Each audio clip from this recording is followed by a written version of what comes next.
Hello friends, ఇవాళ నేను చేయబోయే రెసిపీ సోయా పన్నీర్ పులావ్ అండి.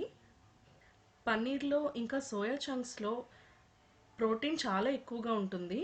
వీటిని రైస్ కాంబినేషన్లో ఇలా పులావ్లా చేసుకున్న చాలా టేస్టీగా ఇంకా హెల్దీగా కూడా ఉంటుంది. ఈ రెసిపీ చేసుకోవడానికి ఎక్కువ సమయం కూడా పట్టదండి, చాలా త్వరగానే అయిపోతుంది. ఒక కడాయిలో ఆయిల్ వేసుకొని చెక్క, లవంగం, బిర్యానీ ఆకు, మసాలా దినుసులన్నీ వేసుకోవాలి. అందులో 2 ఉల్లిపాయలు సన్నగా చీలికల్లా కట్ చేసి వేసుకోవాలి. హాఫ్ కప్ క్యారెట్ ముక్కలు, 4 పచ్చిమిర్చి చీలికలు కూడా వేసుకొని బాగా ఫ్రై చేసుకోవాలి. కొద్దిగా సాల్ట్ కూడా వేసుకొని ఫ్రై చేసుకోండి. అప్పుడు ఉల్లిపాయ, క్యారెట్ త్వరగా ఫ్రై అవుతాయి. ఇప్పుడు అందులో హాఫ్ కప్ క్యాప్సికమ్ తరుగు కూడా వేసి బాగా ఫ్రై చేసుకోండి. 30 నిమిషాల పాటు వేడి నీళ్ళల్లో వేసి నానబెట్టిన సోయా చంక్స్ని కూడా వేసుకొని బాగా ఫ్రై చేసుకోండి. 2 స్పూన్స్ అల్లం వెల్లుల్లి పేస్ట్ కూడా వేసుకొని పచ్చివాసన పోయేంత వరకు బాగా ఫ్రై చేసుకోవాలి. హాఫ్ స్పూన్ జీలకర్ర పొడి, హాఫ్ స్పూన్ గరం మసాలా పొడి వేసుకొని బాగా ఫ్రై చేసుకోవాలి.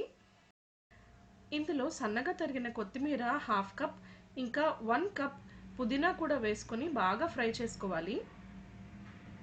కొత్తిమీర, పుదీనా పచ్చివాసన పోయేంత వరకు ఫ్రై చేసుకోవాలి.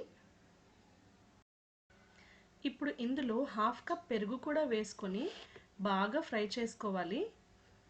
పెరుగు అంతా అందులో ఇంకిపోయేంత వరకు ఫ్రై చేసుకోవాలండి. 1 కప్ పన్నీర్ కూడా వేసుకొని బాగా కలపండి.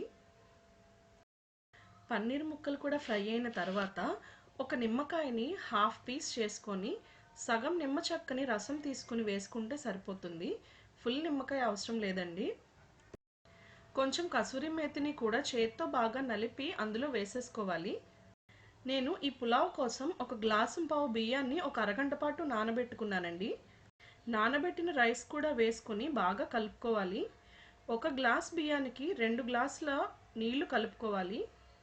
నేను ఇంకొక హాఫ్ గ్లాస్ కూడా ఎక్స్ట్రా వేసుకున్నానండి. 2.5 గ్లాసుల నీళ్లు వేసుకున్నాను. తగినంత ఉప్పు కూడా వేసుకొని ఒక్క 15 నిమిషాల పాటు ఉడికించుకుంటే సరిపోతుందండి. మూత పెట్టుకుని ఒక 15 నిమిషాల పాటు ఉడికించుకోవాలి. చూసారు కదా, soya chunks paneer pulao ready అయిపోయిందండి. ఇలాంటి మరెన్నో రెసిపీస్ కోసం నా ఛానల్ని సబ్స్క్రైబ్ చేసుకోండి. Thank you for watching.